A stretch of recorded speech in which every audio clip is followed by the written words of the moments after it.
Hi, Paul on the plane here, and welcome to episode 9 of our image analysis series, Faking Space. This video will further explore the famous Earthrise image we analyzed back in episode 1 from the Lunar Reconnaissance Orbiter, or LRO, as there is more to this strange story that we've been given.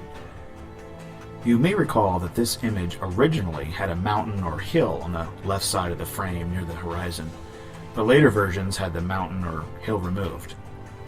If that didn't get you scratching your head, NASA also provided this 3-box image showing how the different LRO cameras, the wide-angle camera and its left and right arrow-angle cameras, were combined to create one image. Notice how each had a tilted box when you apply a forensic analysis to the images. Then, to cap it all off, when you review the revised Earthrise image in all its sharpness and brilliant colors and high-resolution detail, it's clear that NASA attempted to remove the box with the Photoshop-type magic eraser tool. So the mountain was removed and they tried to remove the box as well. Well, if you thought that was all bizarre enough, you'll really be floored when you see what we're going to reveal in this video. If you'll recall from our mid-season finale, episode 7, we provided some pretty compelling evidence that the image of the Earth was taken from the Epic camera. If you haven't seen that episode yet, go back and check it out, as the remainder of this video will drive a nail in the coffin of any idea that the LRO captured this image. Okay, we'll start by heading over to the LROC site that sits on the Arizona State University domain again. The links for all of the sites we're covering in this video will be available in the description, along with all of the forensic tools that we use, which are free to download and use.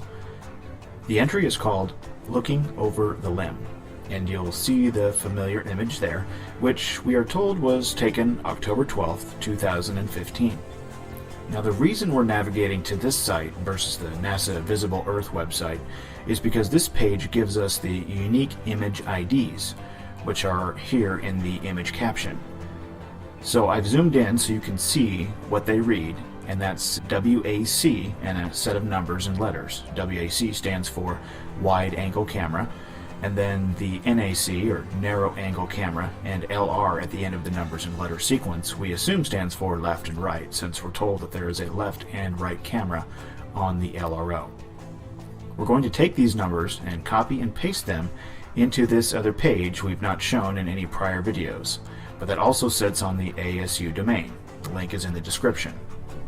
Okay, we will copy the wide angle camera numbers and letter sequence here and paste it into the product ID and select all and unfiltered and hit search. And it takes a little bit of time. As you can see that there's something like 4,400,000 something items. So once it does come up, you're going to see that there's 2 images, and there they are. Wide angle camera with the date October 12, 2015. So we will click and we get a very, very thin image. You have to zoom in and check this out. And that's really about as far as you can zoom in. So we're going to have to download these images and have a closer look, because we can't get any closer in this viewer.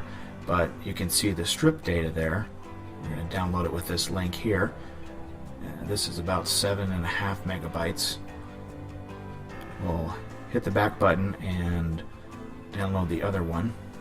View it first. As you can see, it looks pretty much the same. We'll zoom in there. You see the Earth, and you can see that there's strip data like we would see from the satellite images that we would get. So we'll download this one as well. It's the bottom of the 3 links. These are TIFF files. It's a little bit more than 7 megabytes. Alright, let's head back and grab the narrow angle camera. Don't copy LR. It won't show up. So just paste that in there, hit all and filter for both of those, and hit the search button. And it looks like the product ID. Alright, so we will see what these look like. Very, very strange. These are supposedly the raw images from the LRO. We'll download that, and now this file is a lot bigger. This is 27 megabytes. You can see it looks kind of the same. This is from the other camera, the left and the right, allegedly. Doesn't appear to be strip data like the wide-angle camera was. It had lines of images. This looks like it's just a really compressed, smushed image. So we'll download that one, and then we've got our 4 images.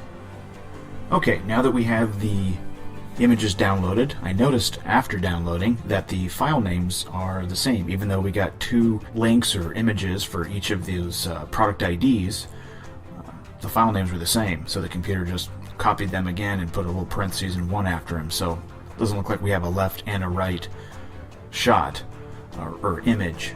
Looks like it just is one file.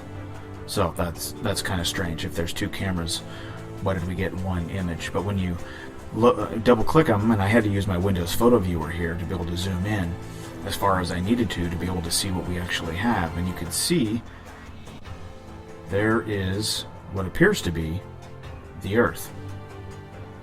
Pretty pixelated. That's not what I remember seeing from the final image. I don't even know what these little light orbs are that are next to the Earth. And then you can see the strip data here, so I assume that each orbit is that's what it captures. I believe it said that the LRO, in my earlier readings, that the LRO captures 12 Earthrises a day. So this must be many, many, many, many days of images in this one single file.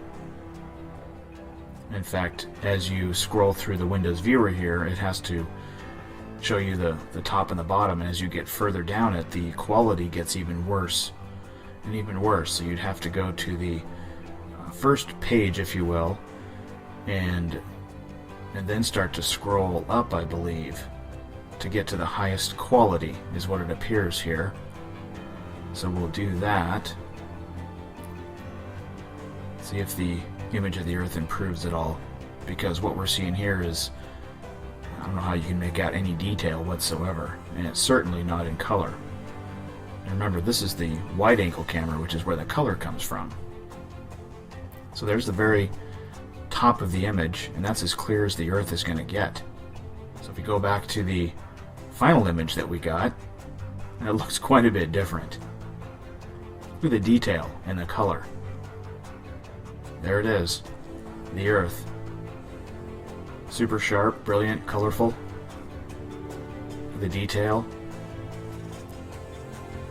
Here's what the raw image looks like from the LRO. Do you see the difference?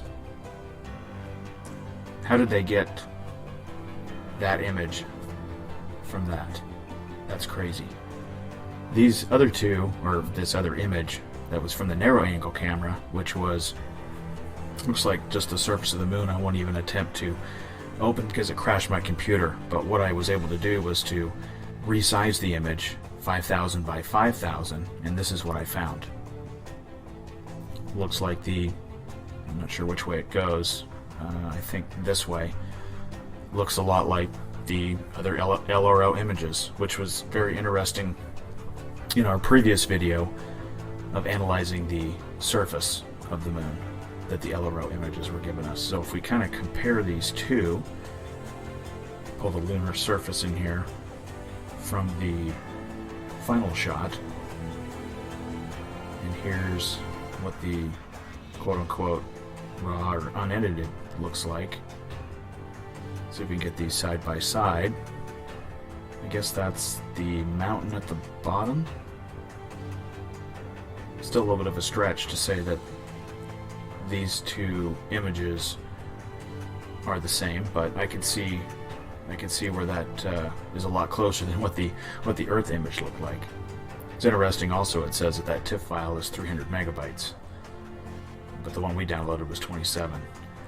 Also wanted to point out the wide-angle camera is Earth only, it says. There's the Earth, but also in the shot was the moon. Maybe they just used the Earth from that shot. Maybe that's what they mean. There's the moon. There's the Earth. Take the narrow angle camera, was the Earth and the moon. There was no Earth in the images from that camera. The bottom line here is that the evidence points to this breathtaking Earthrise image that NASA played up big time 47 years after the famed Apollo 8 Earthrise image that NASA says was captured by the Lunar Reconnaissance Orbiter on October 12, 2015 is nothing of the sort. It's clearly a copy and paste job from the epic series of images as we explained so well in episode 7. Isn't it convenient that the Discover satellite was launched in February 2015 and then allegedly started providing us daily images in July of 2015. Then a few months later, the LRO provides us this beautiful Earthrise image, yet only 6 years after it allegedly started providing images from the moon. Alright, a couple of final points to make here before we recap the LRO image analysis that we've covered so far during Season 1 of Faking Space. Number 1, note the ridiculous size difference between the Earth in the raw LRO image versus the one in the final version. Number 2, I've rotated the raw LRO image here so that it matches the final version orientation. Look at the white clouds and where they are, and then compare those to the final version, and you can see that it isn't even the same picture of Earth. Number 3, the infamous hill that was removed, it didn't even exist in the original raw image, but then was later added and then removed for the final version. What gives?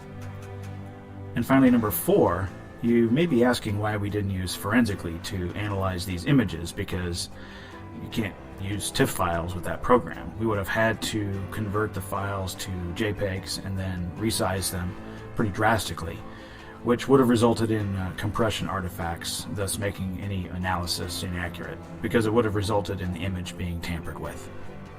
Let's do a quick recap on the LRO series as a whole. The images of the Earth we have been provided by NASA have been seen to have boxes around them or show evidence of JPEG compression. We've seen mountains or hills removed. We're told that the image the LRO captured of the Earth in 2010 from 239,000 miles away is a exact mirror image of a composite picture pieced together by stripped data in 2004 from a mere 438 miles away from the Earth. We find no noise in the shadows and dark areas of the image of the Earth or the moon surface itself, meaning they aren't real, and we don't see any evidence of ambient light, which we most certainly should if the pictures are in fact genuine. And then we picked up our LRO analysis again in episode 7, and then have thoroughly finished off the LRO, so to speak, in this video, episode 9, by showing evidence that the Earth and the famous LRO Earthrise image was not captured by the LRO camera, as NASA claims, but is a mirror image of a shot captured by Discover's Epic camera, simply recolored, tilted, and pasted onto an image of the lunar surface. There should be no doubt left in your mind whether these images that NASA has been providing us from the LRO are real or not, especially if you've been performing the same analysis yourself, as we encourage you do. Don't take our word for it. Download the tools. They're free to use. Snag the images off the NASA websites and do the same analysis yourselves. NASA is redefining what a quote-unquote composite image really is, aren't they? We hope you've enjoyed episode 9 of Faking Space. On behalf of Archer Sage, this has been Paul on the plane. Thanks for watching.